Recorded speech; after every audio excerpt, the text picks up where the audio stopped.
Čaute. Dnes vám predstavím nový produkt GABA.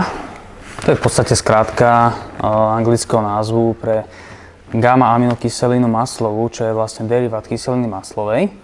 No, je to veľmi vlastne dôležitý neurotransmiter, ktorý pôsobí v mozgu a hlavné pôsobenie má na hypofýzu, keďže v podstate receptory, ktoré sa nachádzajú v hypofýze, sú veľmi citlivé na práve GABu, hej, na tú gamma-aminokyselinu maslovú.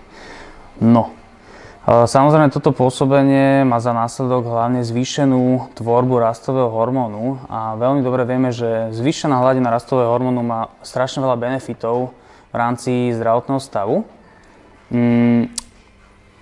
Je to hlavne spôsobené tým, že teda GABA nám navodí taký ten hlbší spánok, oveľa tvrdší. A samozrejme, keď máme tvrdý spánok, tak oveľa lepšie sa nám vlastne aj vylučuje tento rastový hormón. A ako som už hovoril, má veľa pôsobností ten rastový hormón, čiže či už je to spaľovanie tuku, budovanie svalovej hmoty, zlepšená regenerácia, zlepšený stav pokožky, proste celé telo podlieha regenerácii a za regeneráciu je zodpovedný tento rastový hormón. Teda tie výskumy ukázali, že môže dokonca zlepšiť niektoré stavy úzkosti a podobne. A ľudia sa teda cítia aj menej depresívne, keďže vlastne počas spánku sa nám vytvárajú aj iné hormóny, ako je ten rastový hormón, ktoré sú zodpovedné napríklad za dobrú náladu, hej, napríklad serotoníny a tak ďalej.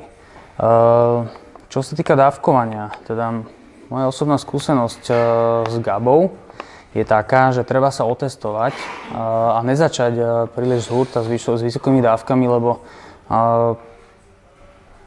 GABu treba hlavne teda dať vtedy, keď už človek je v absolútnom kľude. Moja osobná skúsenosť bola samozrejme pri dávkovaní s vyššou gramážou tejto GABy.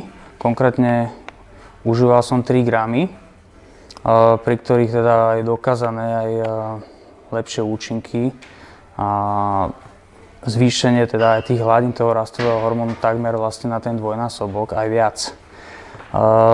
Treba si dať samozrejme pozor, preto hovorím, že dať radšej menšiu dávku na začiatok, dajme tomu, že 1,5 gramu a otestovať svoj organizmus. Môžete mať také mierne pocity a akoby takého útlmu, skoro až takej úzkosti v rámci tých vedľajších účinkov, pokiaľ si dáte GABu a ste neustále aktívni, čiže začne sa to vo vás byť. Čiže keď už si dáte tú GABu, treba si ľahnúť do postele a spať, aby ste náhodou teda nezačali vykonávať nejakú aktivitu, pretože GABa je upokojujúca a keď začnete vykonávať nejaké činnosti, ktoré vlastne sú proti tomu, tak sa to začne vo vás byť a môžete pociťovať fakt taký stav úzkosti z toho. Čiže keď dať GABu, vyslovene zaľahnúť do postele a spať a vlastne už nič iné nerobiť. Takže hovoril som o tom dávkovaní 1,5 gramu. GABa je vlastne v práškovej forme, čiže potrebujeme si to nejak odvážiť. Buď použijeme váhu, alebo by som dal do pozornosti 2 ml odmerku, ktorú vlastne tiež nájdeme na e-shope. Ja som si to otestoval, že koľko to asi bude, takže zarovnaná 2 ml odmerka váži 1,4 gramu, keď ju naplníme tou GABou. Takže určite ideálna odmerka na dávkovanie GABy. Či už si dáme tú základnú dávku, čo je vlastne okolo tých 1,5 gramu, alebo si dáme teda aj takú tú maximálnu, odporúčanú, dajme tomu okolo tých 3 gramov, tak vie nám veľmi dobre poslúžiť. Čo sa týka dávkovania pre ženy, možno by som tam išiel ešte nižšie, tam by možno stačil aj ten 1 gram na ten začiatok. Treba si to otestovať naozaj a netreba sa zláknuť nejakých tých pocitov, takých tých zvláštnych, ktoré teda som už spomínal.